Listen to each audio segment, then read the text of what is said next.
رسولنا صل على محمد صل على رسولنا صل على محمد صل على محمد صل على محمد صل على محمد صل على محمد صل على محمد صل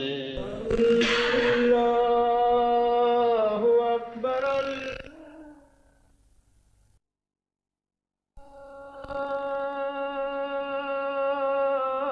الله أكبر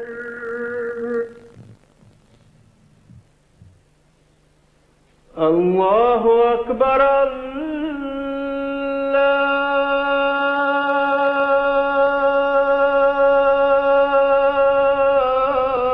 الله أكبر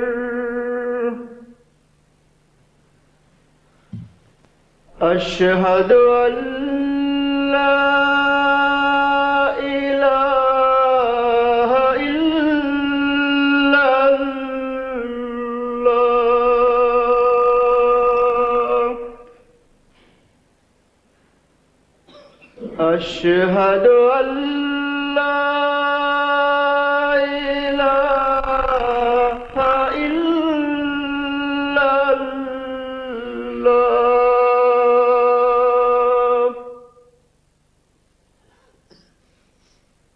أشهد أن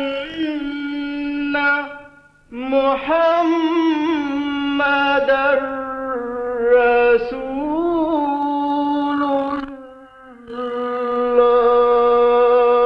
الله أشهد أن محمدًا رسول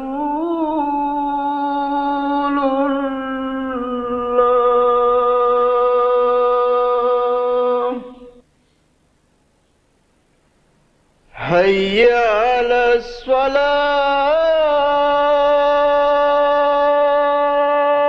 الصلاة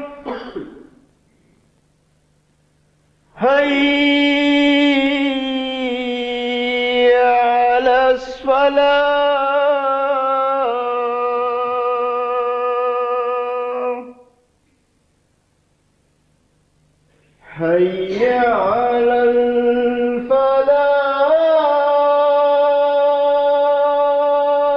الفلاح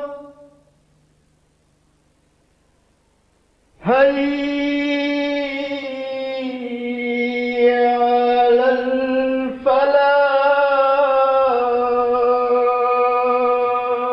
الفلاح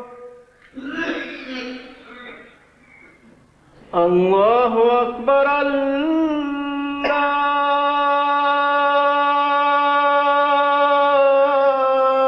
الله أكبر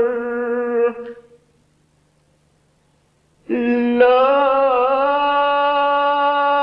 إله إلا الله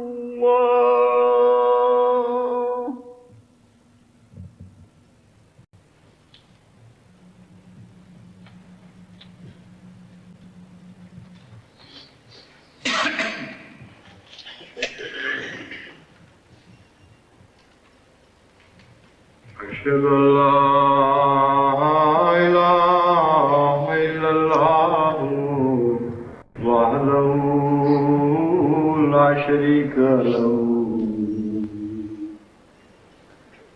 وأشهد أن محمدًا عبده ورسوله أما بعد فأعوذ بالله من الشيطان الرجيم بسم الله الرحمن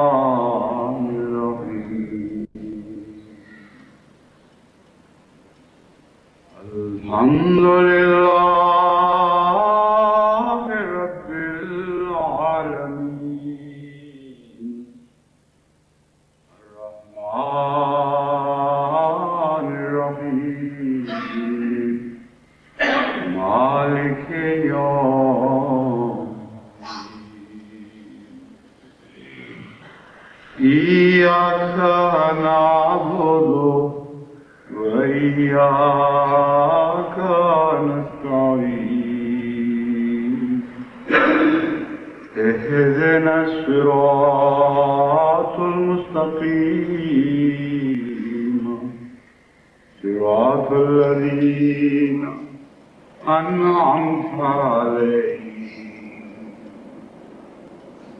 غير المغضوب عليهم ولا الضالين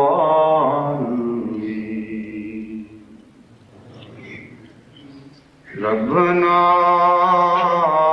إننا سمعنا مناديا ينادي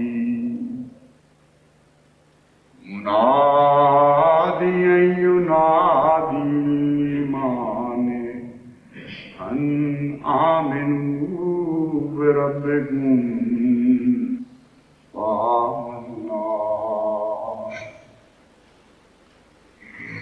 ربنا فاغفر لنا ذنوبنا وكفر عنا سيئاتنا وتوفنا مع الأبرار ربنا وآتنا ما وعدتنا على رسلك ولا تخزنا يوم القيامة إنك لا تخلف الميعاد.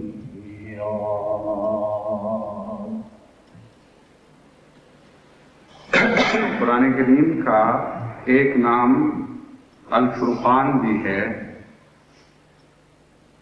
یعنی یہ ایک ایسی کتاب ہے ایسے کھلے کھلے اور روشن نشانوں سے اور امتیاز کرنے والے دلائل سے بھری ہوئی ہے، جو بینات کی صورت ہے. جیسے دن اور رات میں تمیز مشکل نہیں ہوتی سوائے اس کے کہ کوئی اندھا ہو، اسی طرح حق اور باطل کی تمیز ایسی نمایاں کر دیتا ہے کہ سوائے ان لوگوں کے جن کی آنکھوں پر پردے پڑے ہوں ان کے لیے حق کو باطل سے الگ کر کے دیکھنا مشکل نہیں رہتا. ان دلائل میں سے جو حق اور باطل کے امتیاز کے قرآن کریم پیش فرماتا ہے، ایک دلیل یہ بیان فرمائی گئی ہے کہ حق والوں کی دل آزاری کا تصور اور ہوتا ہے اور باطل والوں کی دل آزاری کا تصور اور ہوتا ہے. باطل اور وجوہات سے مشتعل ہوتا ہے اور حق اور وجوہات سے مشتعل ہوتا ہے، اور پھر دونوں کے دل آزاری کے رد عمل بھی مختلف ہوتے ہیں. چنانچہ متعدد قرآنی آیات میں یہ مضمون بکھرا ہوا ہے. ایک طرف تو وہ لوگ جو مومن کو دیکھ کر مشتعل ہو جاتے ہیں، ان کے اشتعال کی اندرونی کیفیت کا تجزیہ یوں فرمایا گیا کہ جب وہ ان کو نشو و نما پاتے دیکھتے ہیں، جب وہ دیکھتے ہیں کہ وہ ہر صورت پڑھ رہے ہیں اور ہماری کوئی تدبیر کارگر نہیں ہو رہی، اس سے ان کو اشتعال آتا ہے. چنانچہ فرمایا کہ یزیز بہم الکفار،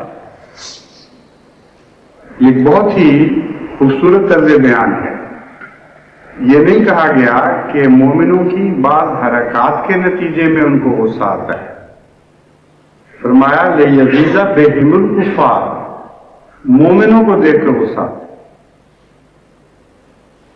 ان کے وجود سے غصہ آتا ہے.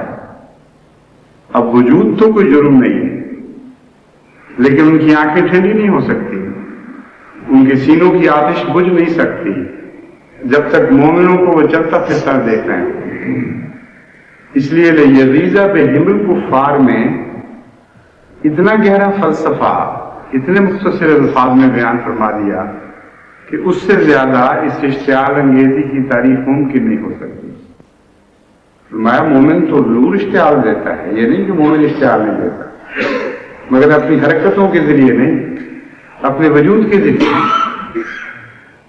اور غیر مطمئن ہو ہی نہیں سکتا جب تک کہ مومن کا چلتا پھرتا وجود اس کو نظر آ رہا ہے. جب تک وہ وجود نہ مٹ جائے اس کے دل کی آگ ٹھنڈی نہیں ہو سکتی. اور اس کے برعکس مومن کی جو دل آزاری کرتا ہے اس کی تصویر حضرت آدم سے لے کر حضرت محمد مصطفیٰ صلی اللہ علیہ وآلہ وسلم کے زمانے تک سارے انبیاء کی تصاویر کھینچ کر، جن کا قرآن کریم میں ذکر ہے، بڑی تفصیل سے بیان کر دیا گیا. کوئی ذریعہ ایسا نہیں چھوڑتا دشنام ترازی کے ذریعے یا بدری سزاؤں کے ذریعے یا سازشوں کے ذریعے، جتنے بھی ذریعے انسان کے لیے ممکن ہیں دکھ دینے کے، وہ ذریعے اختیار کرتا ہے. اور پھر بھی شکوہ رہتا ہے کہ یہ چند لوگ یہ ہمیں مشتعل کرتے ہیں. شرذمۃ قلیلون، حضرت موسیٰ کے مقابل پر فرعون نے یہ کہا اور اس کے ساتھیوں نے کہ شرذمۃ قلیلون ہے، یہ عجیب خبیث چیز ہے یہ قوم کہ تھوڑی سی ہو گئی، چھوٹی سی ہے، لیکن اتنا ناز ہے اپنی طاقت پر اور اپنے خدا پر کہ تھوڑی سی ہو کر بھی ہمیں غیر دلاتے ہیں. ان کی مجال کیا ہے، ان کی حیثیت کیا ہے، پاؤں تلے ہم ان کو کچل دیں. اور تھوڑے سے لوگ یہ بازی نہیں آ رہے، غصہ ہی دلائی چلے جا رہے ہیں. اور غصہ ہے کیا، یہ کہ مر نہیں رہے، مٹ نہیں رہے ہم سے. ہم سارا زور لگا رہے ہیں لیکن یہ بڑھتے چلے جا رہے ہیں. یہ خلاصہ کھینچ دیا کہ غصہ دلاتے ہیں اور ساتھ اس میں ان کا دفاع بھی فرما دیا. جیسا کہ میں نے بیان کیا تھا پہلے بھی پڑھا کہ قرآن کریم دعوے کے ساتھ دلیل بھی بیان کر دیتا ہے. بہت سے لوگ جو سرسی نظر سے قرآن کریم کو دیکھتے ہیں وہ سمجھتے ہیں صرف دعویٰ کیا گیا، حالانکہ دلیل موجود ہوتی ہے. شرذمۃ قلیلون کہہ کر انہوں نے اپنے اعتراض کا خود رد کر دیا. غصہ تو ان کو ضرورت ہوتی ہے دلانے کی جو بڑی بڑی قومیں ہوا کرتی ہیں. وہ جذبات سے کھیلتے ہیں، وہ لوگوں کے احساسات کو کچلتے ہیں اور غصہ دلاتے چلے جاتے ہیں اور پرواہ نہیں کرتے کیونکہ ان کو گھمنڈ ہوتا ہے اپنی طاقت کا. شرذمۃ قلیلون بیچاری کہاں سے غصہ دلائے گا؟ تو شرذمۃ قلیلون کہہ کر مومنوں کا دفاع بھی فرما دیا تھا کہ تم ان کو، جن کو گندا سمجھ رہے ہو، جن کو غصہ دلانے والا کہہ رہے ہو، ساتھ ہی یہ بھی تو کہہ رہے ہو یہ ایک پدی کی حیثیت ہے، اور پھر کیا تو غصہ دلاتے ہیں. عقل کے خلاف باتیں کر رہے ہو. تمہارا دعویٰ تمہارے خود اپنے دعوے کی تردید کر رہا ہے. ایک طرف تو غصہ دلانے کی نہایت ہی عمدہ تشریح فرما دی اور امتیاز کر دیا مومن کے غصے میں، وہ مومن کے غصہ دلانے میں اور کافر کے غصہ دلانے میں. سچ اس طرح غصہ دلایا کرتا ہے اور جھوٹ اس طرح غصہ دلایا کرتا ہے. اور دوسری طرف یہ بتا دیا کہ سچ مشتعل ہوتا ہی نہیں، باوجود اس کے کہ غصہ دلانے کے سارے ذرائع باطل اختیار کرتا ہے، اور اس کے باوجود سچ مشتعل نہیں ہوتی. اس کی شرشت میں اشتعال نہیں ہے، اور باوجود اس کے کہ غصہ دلانے کا کوئی طریق بھی مومن اختیار نہیں کرتا، دشمن مشتعل ہو جاتا ہے. یہ وہ حقیقت ہے جس کو سارے انبیاء کی تاریخ دہرا رہی ہے ان معنوں میں کہ کچھ لوگ ناری وجود ہیں اور کچھ نورانی وجود ہیں یا پانی کے اور مٹی کے بنے ہوئے. مٹی کو تو آگ نہیں لگا کر سکتی جو گندی ہوئی مٹی ہو، اور جو ناری وجود ہے اس کو تیلی دیا سلائی دکھاؤ یا نہ دکھاؤ جلتی رہے گی وہ چیز. اس وجود کی سرشت میں جلنا ہے. تو لیغیظ بہم الکفار میں یہی مضمون بیان فرمایا کہ ان کو دیکھتے ہیں اور وہ غیظ پکڑ جاتے ہیں، مشتعل ہو جاتے ہیں، کیونکہ ان کی اس رشتے میں مشتعل ہونا ہے، اور جن کو اشتعال دلایا جا رہا ہے، جن کے خلاف ہر قسم کے ظلم آزمائے جا رہے ہیں، ان کو غصہ نہیں آتا۔ ان کا رد عمل کیا ہوتا ہے وہ حضرت صلی اللہ علیہ وآلہ وسلم کی صورت میں بتایا۔ اللہ فرماتا ہے لعلک باخع نفسک علی آثارہم ان لم یؤمنوا بہذا الحدیث اسفا۔ اے محمد صلی اللہ علیہ وآلہ وسلم، تجھے کیا ہو گیا ہے کہ یہ جو اتنا ظلم کر رہے ہیں، اس شدت کے ساتھ تیری تکفیر کر رہے ہیں اور کسی طرح ایمان نہیں لا رہے، ظلم کی حد کر رہے ہیں، ان کی خاطر تو اپنی جان ہلاک کر رہا ہے کہ یہ لوگ ہلاک ہو جائیں۔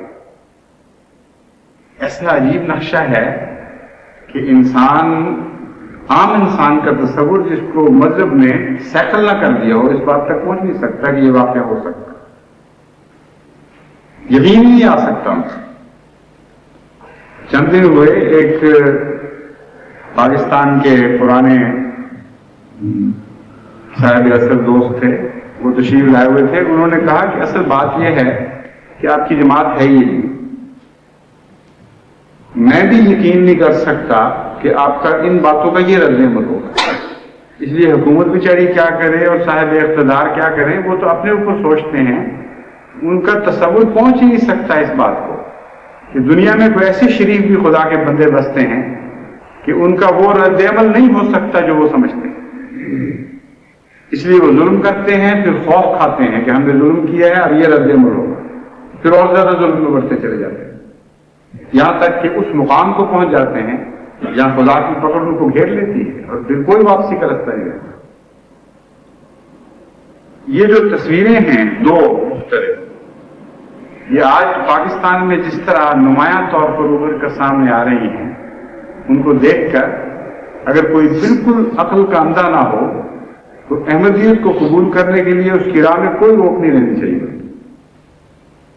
جس طرح حضرت اقدس محمد مصطفیٰ صلی اللہ علیہ وسلم کے زمانے میں یہ دو تصویریں نکھر کر ابھری تھی، ایک دوسرے کے ساتھ کچھ بھی مشابہت نہیں تھی، اسی طرح حضرت اقدس محمد مصطفیٰ صلی اللہ علیہ وسلم کے غلاموں کو آج پھر توفیق ملی کہ انہی نقوش کو پھر ابھار دیں جنہیں آپ صلی اللہ علیہ وسلم اور آپ کے غلاموں نے ابھارا تھا، اور دشمنوں کو پھر توفیق مل رہی ہے کہ پھر انہی بدزیبائیوں کو، ان بدصورتیوں کو اجاگر نمایاں کریں جو پہلے دنیا نے دیکھی تھی اور جن کو خدا کی آنکھ نے رد کر دیا،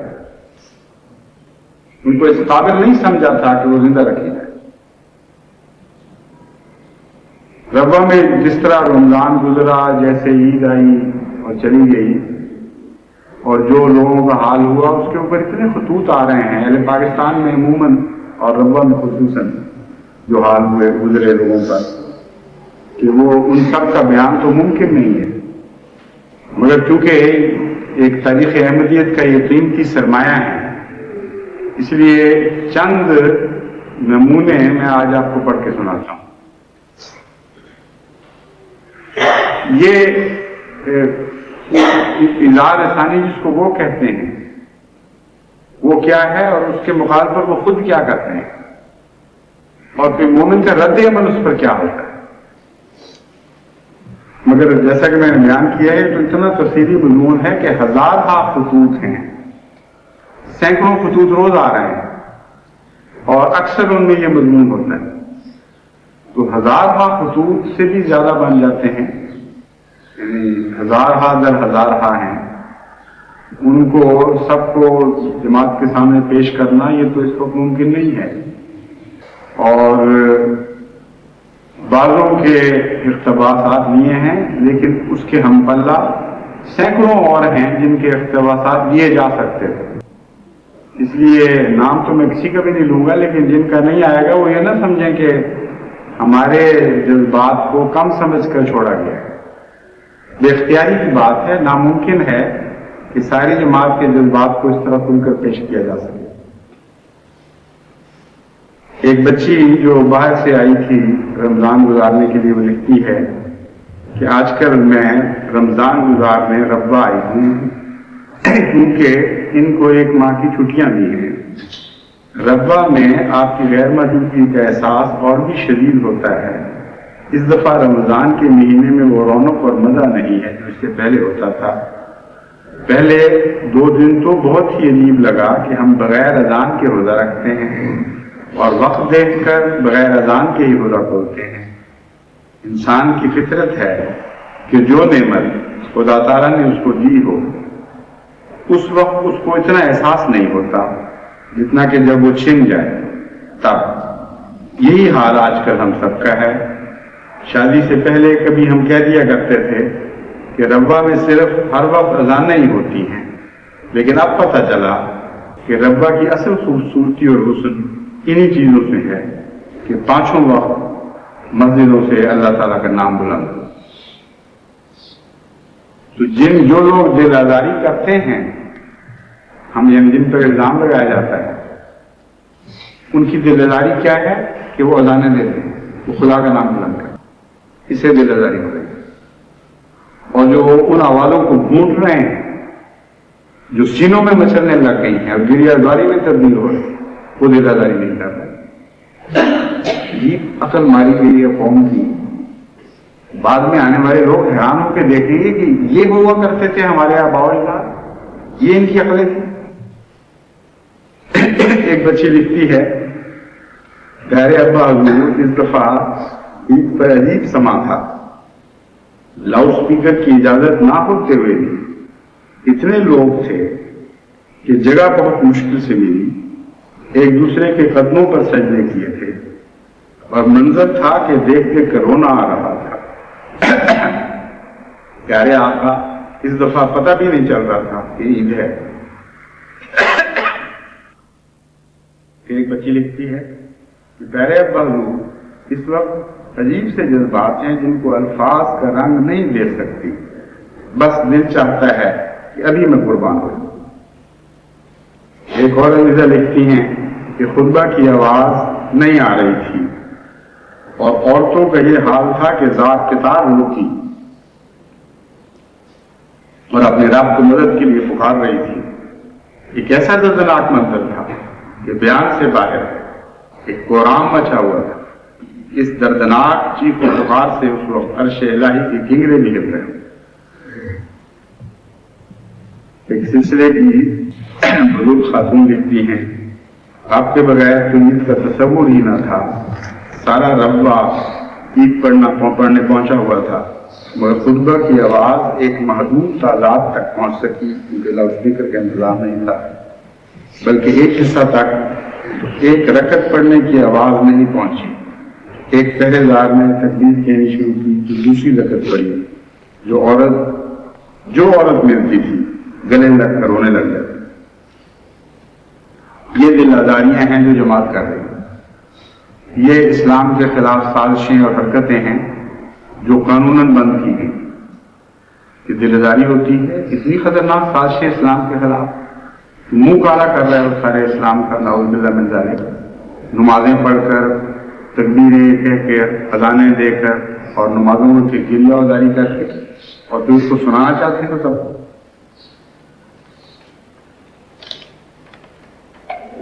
ایک نوجوان جو حضرت مسیح موعود علیہ السلام کے ایک بزرگ صحابی کے پوتے ہیں، وہ لکھتے ہیں یہ سارے خط تو میرے لیے ممکن نہیں، یعنی جو خط چنے ہیں وہ بھی سارے پڑھ سکوں کیونکہ ان میں بعض جگہ جذبات کا اس کی شدت سے اظہار ہے کہ میرے لیے پڑھ کر سنانا ممکن نہیں، کہ جہاں جہاں میرے ذکر آ جاتا ہے وہ مجھے کاٹنا بھی پڑتا ہے لکھنے سے، مگر کہیں کہیں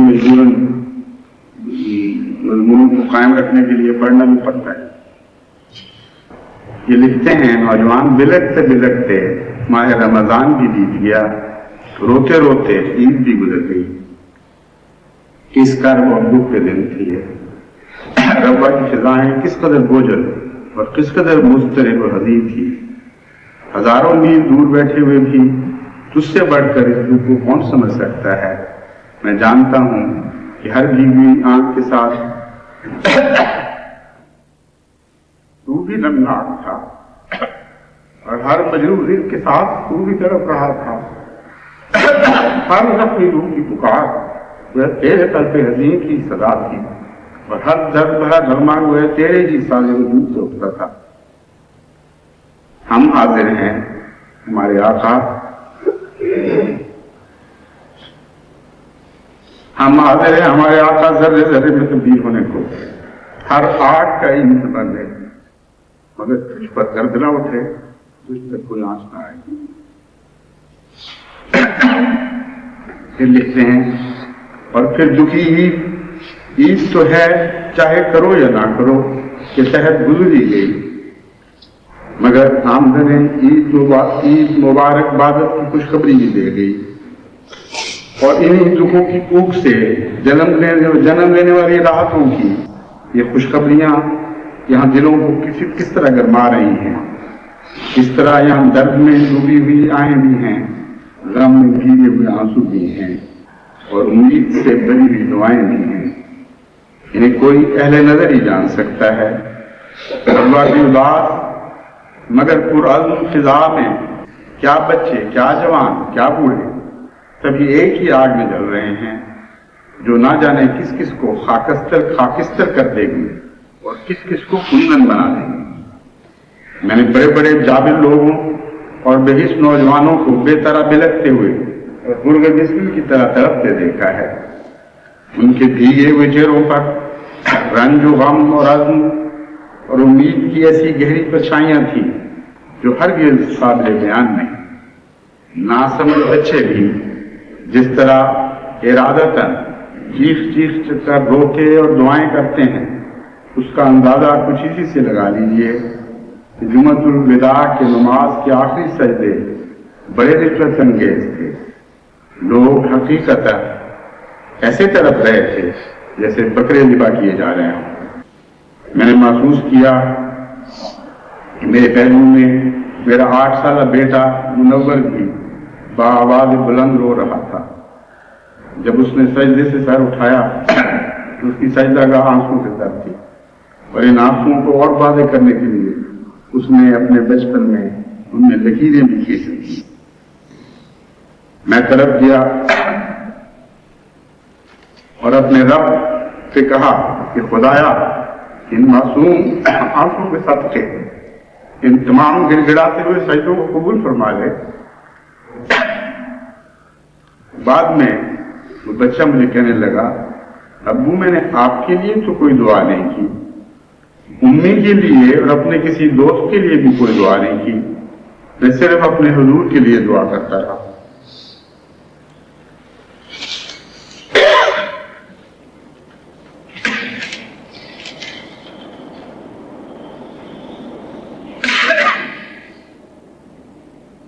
ایسی عید ہمارے بعد خدا کی راہ کے قیدیوں پر بھی آئی، اور ان میں سے 2 نوجوان جو رضا کی حوالات میں تھے ان کے ہاتھ سے لکھا ہوا خط ہے، وہ میں آپ کو سناتا ہوں. وہ کہتے ہیں، ان دنوں ہم دونوں رضا حوالات میں ہیں، اور خدا کی قسم آپ کی دعاؤں اور 1 کروڑ اہلیوں کی دعاؤں کی بدولت خداوند کریم نے ہمارے لیے اس جگہ کو بھی جنت بنا دیا. یعنی جو باہر تھے ان کا وہ حال تھا، اور جو خدا کی راہ میں قیدی تھے ان کو خدا نے ایک اور ہی عالم میں پہنچا دیا تھا. حالانکہ زندگی میں ہم نے آج تک ایسی جگہ کی شکل نہ دیکھی. رفات نہیں جایا کرتے حوالات میں اس کے بدلے میں، اور ان کے لیے سوال ہی کوئی نہیں تھا. صرف وہ خدا کی راہ میں ایک دعویٰ کرنے والے پر ایمان لانا ان کا جرم تھا. کہتے ہیں خداوند کریم نے ہمارے لیے اسی جگہ کو جنت بنایا ہوا ہے، حالانکہ زندگی میں ہم نے آج تک ایسی جگہ کی شکل نہ دیکھی تھی.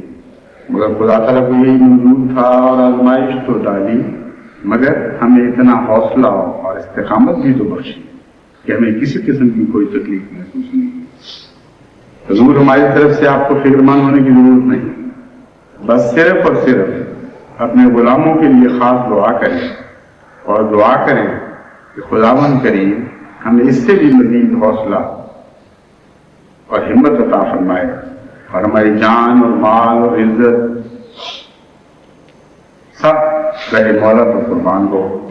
حضور یہ لوگ ہمیں کسی خوف اور دکھوں سے دھمکایا کریں، ہمیں اپنے دین سے ہٹا نہیں سکیں.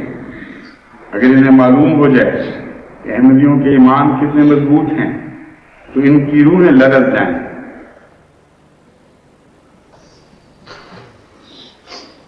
شیر ہمیشہ شیر ہی رہتا ہے، چاہے اس کو پنجرے میں بند کر دو، اس کی دہشت پھر بھی رہتی ہے.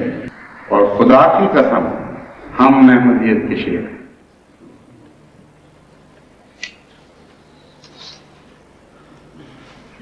ایک نوجوان نے ایک عجیب رنگ میں اپنی جان کی قربانی پیش کی ہے. وہ تو کثرت سے لوگ لکھ رہے ہیں، لیکن اس نے تو معلوم ہوتا ہے کہ مجھے گریبان پکڑ کر زبردستی مجھے کہا ہے کہ میری قربانی لو ورنہ. کہتے ہیں ایک خطبہ میں آپ نے فرمایا تھا کہ خاندان مسیح موعود علیہ السلام کے خدام نے آپ کو لکھا ہے کہ جہاں جہاں جان کی قربانی کی ضرورت ہو ہمیں پہلے موقع دیا جائے. حضور آپ پر میری جان بھی قربان، مجھے بھی اس فہرست میں شامل کر لیں. خدا کی قسم اگر آپ نے ہمیں اس فہرست میں شامل نہ کیا تو ہم قیامت والے دن یہ ضرور کہیں گے کہ آپ نے اپنے خاندان سے رعایت کی.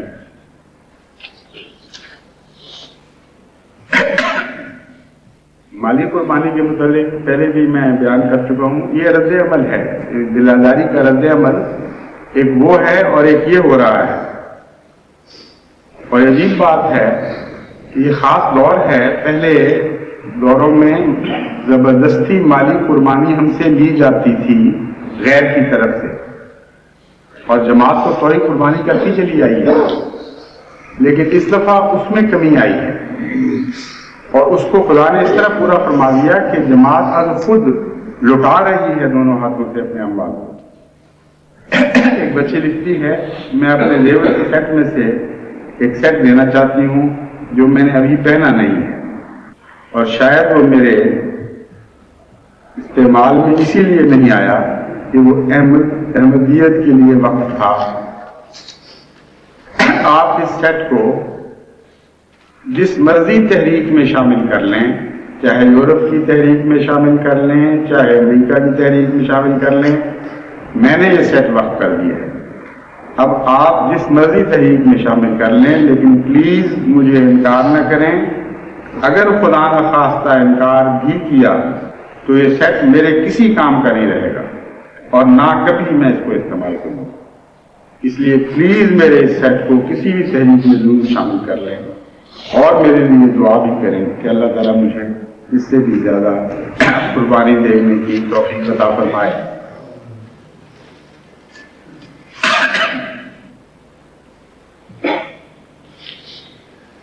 ایک نوجوان لکھتے ہیں پیارے آقا عید الفطر کی نماز پر فرینکفرٹ گیا تھا.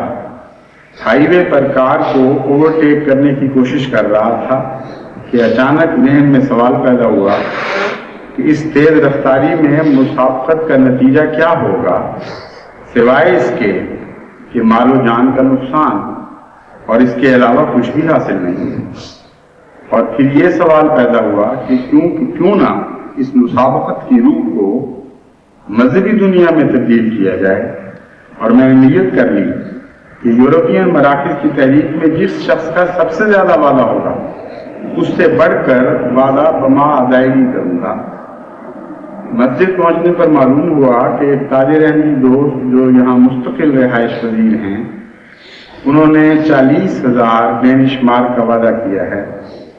میں نے پوری تحقیقات کرنے کے بعد کہ اس سے بڑھ کر کسی کا وعدہ نہیں ہے. 40,500 ڈینش مارک کا وعدہ اپنے دل میں خدا تعالیٰ کے ساتھ کر لیا. 40,000 مارک جو میرا دوختہ ہے اور 500 انشاءاللہ ماں کی تنخواہ سے مل جائیں گے. میں مجبور ہوں، میرا قصور نہیں، میرے بس کی بات نہیں، میں کیا کروں. دشمن کی دن رات کی ذلیل حرکتوں اور کارروائیوں سے جو آپ کو تکلیف پہنچ رہی ہے، میرا دل یہ کرتا ہے کہ جو مجھ سے ہو سکے وہ تو کر دوں.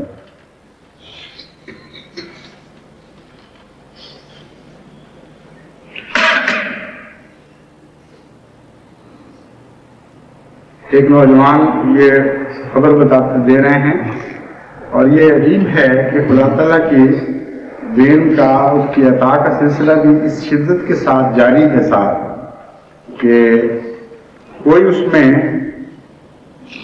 ادھار نہیں ہے، قرض نہیں رکھتا اللہ تعالیٰ۔ ایک نوجوان جرمنی کے لکھتے ہیں کہ میں بہت ہی دل برداشتہ تھا کہ میرے پاس کچھ زیادہ نہیں، اور مجھے جو 800 مارک ملتے ہیں یہ حکومت کی طرف سے ہیں، اس میں مجھے نوکری نہیں ملی تھی، اس میں سے 400 کرائے کے نکل جاتے ہیں، باقی 400 میں گزارا کرنا مشکل ہوتا ہے۔ لیکن ایسی سخت میرے دل میں تمنا تھی کہ میں نے اپنی حیثیت سے بڑھ کر وعدہ کر لیا، اور دوسرے ہی دن اللہ تعالیٰ نے مجھے نوکری عطا فرما دی، اور میں نے یہ چندہ جتنا بھی دکھایا تھا وہ خدا کے فضل سے پورا ادا کر دیا۔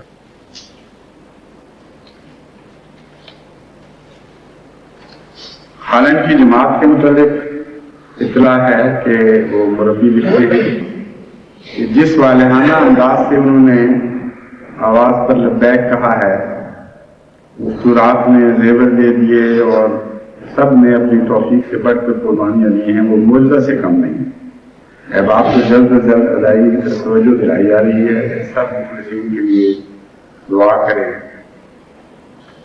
اللہ تعالیٰ ان کی جزائے خیر۔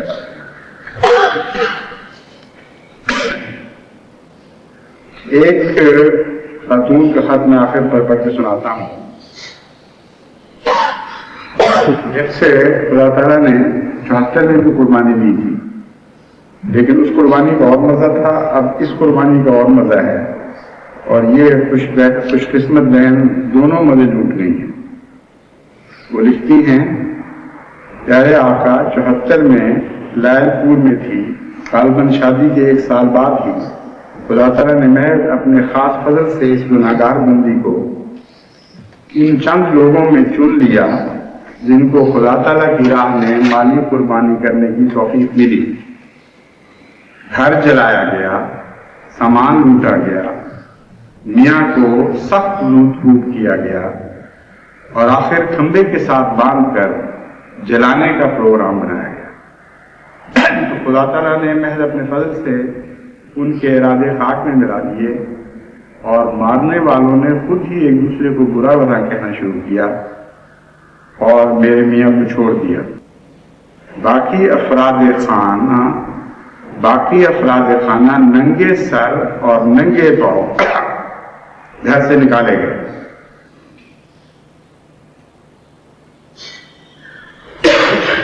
دوسرے دن جب میرے میاں وہ جلا ہوا گھر دیکھنے گئے تو یہ دیکھ کر بڑی حیرت ہوئی کہ باقی تو تمام چیزیں لوٹ لی یا جلائی گئیں، لیکن زیور جو ایک معمولی سے لکڑی کے ڈبے میں رکھا ہوا تھا، اس کو بیکار چیز سمجھ کر باہر صحن میں پھینک گئے۔ اس طرح خدا تعالیٰ نے محض اپنے فضل سے معجزانہ طور پر میرا تمام زیور بچا لیا، اور اس حال میں بھی اس گناہگار کو خالی ہاتھ نہ ہونے دیا۔ اس دن کے بعد خدا تعالیٰ نے فضلوں اور انعامات کو بارش کے قطروں کی طرح، اس دن کے بعد ہم نے خدا تعالیٰ کے فضلوں اور انعامات کو بارش کے قطروں کی طرح اپنے اوپر اترتے دیکھا۔ خدا تعالیٰ نے وہ چیزیں دی ہیں جن کا وہم و گمان بھی نہ کیا تھا۔ خدا تعالیٰ نے اس معمولی سی قربانی کو اتنا بڑھا چڑھا کر قبول فرمایا۔ اس وقت سے اس گناہگار کے دل میں بڑی شدت سے یہ خواہش پیدا ہوئی کہ یہ زیور جو جاتے جاتے رہ گیا تھا، اس کو اپنے ہاتھ سے خدا تعالیٰ کے حضور پیش کروں۔ احتیاط طعن و کرہن کی ایک یہ بھی تفسیر ہے کہ جب خدا کہتا ہے کہ کرہن بھی آؤ میرے پاس اور طعن بھی آؤ، تو جب مومنوں پر اس آیت کا اطلاق ہوتا ہے تو مراد یہ ہے کہ خدا کی راہ میں تکلیف اٹھاتے ہوئے، میری راہ میں تکلیف اٹھاتے ہوئے ایسی قربانیاں بھی پیش کرو جو زبردستی تم سے لی جائیں، اور طعن بھی آؤ یعنی توئی قربانیاں پیش کرتے ہوئے میری راہ میں آؤ۔ تو یہ اس فکرے میں اسی کی تفسیر ہے. اس وقت سے اس گناہگار کے دل میں بڑی شدت سے یہ خواہش پیدا ہوئی کہ یہ زیور جو جاتے جاتے رہ گیا تھا اس کو خود اپنے ہاتھ سے خدا تعالیٰ کے حضور پیش کرے. نومبر 83 میں آپ کی تحریک نیوت الحمد میں اساتذہ نے 4 کلیاں پیش کر دی تھی. باقی زیور خدا تعالیٰ کی رضا کی خاطر آپ کی خدمت میں پیش کرتی ہوں. آپ اس کو کسی فن میں استعمال کر لیں. یہ اس خادمہ پر بڑا احسان ہوگا. خدا تعالیٰ کی رضا چاہتے ہیں. خدا تعالیٰ اس حقیقی قربانی کو قبول فرمائے. اور آمین. زیور کہاں بھجوایا جائے؟ حکم کی منتظر ہوں.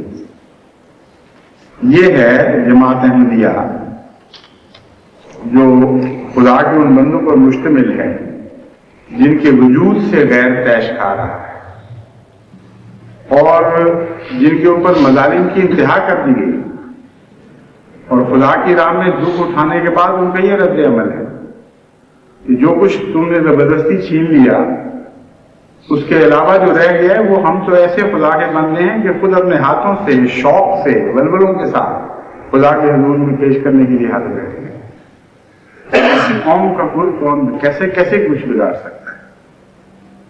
اور پھر عجیب حال ہے کہ لوگ یہ ساری باتیں یہ محبت برکات یہ پیار اور عشق کے افسانے لکھتے ہیں اور ساتھ یہ بھی لکھتے ہیں بڑے فکر کے ساتھ کہ ہمارے لیے فکر نہ کیا کرو, ہمارا خیال نہ کیا کرو. وہ کیسے سکتا ہے؟ جو ناممکن ہے. کل یہ ایک خط کے جواب میں نے اس کو لکھا. ایک شعر پڑھا کرتا تھا لیکن یہ نہیں پتا تھا کہ کبھی مجھ پر یہ اطلاق پائے گا. پیار کرنے کا جو خوباں ہم پہ رکھتے ہیں گناہ ان سے بھی تو پوچھیے وہ اتنے کیوں پیارے ہیں. حضرت مسیح موعود علیہ السلام کی جماعت اتنی پیاری ہے کہ اس سے پیار نہ کرنا کسی کے بس کی بات نہیں ہے. بے اختیاری کا عالم. میں تو ایک ہی غم میں گل رہا ہوں کہ خدا تعالیٰ مجھے یہ توفیق بخشے کہ اس عظیم جماعت کی جو مسیح موعود کی میرے پاس امانت ہے اس کے حقوق ادا کر سکوں اور اس حال میں جانوں کہ اللہ مجھے کہہ رہا ہو کہ ہاں کچھ حقوق ادا کر دیں.